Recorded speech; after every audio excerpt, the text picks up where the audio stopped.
বিশ্বের অন্যান্য জায়গার মতোই পশ্চিমবঙ্গের শিলিগুড়িতে ডায়াবেটিস দিবস পালিত হলো বৃহস্পতিবার।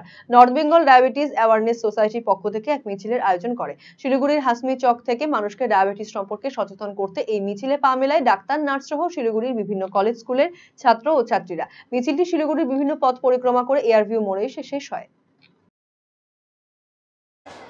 আজকের এই প্রোগ্রামটা নর্থ বেঙ্গল ডায়াবেটিক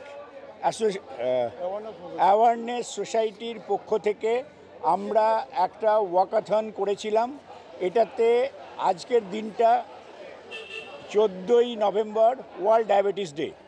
এই ক্ষেত্রে এবছরের যে থিমটা রয়েছে সেটা হচ্ছে breaking barrier, bridging the gap.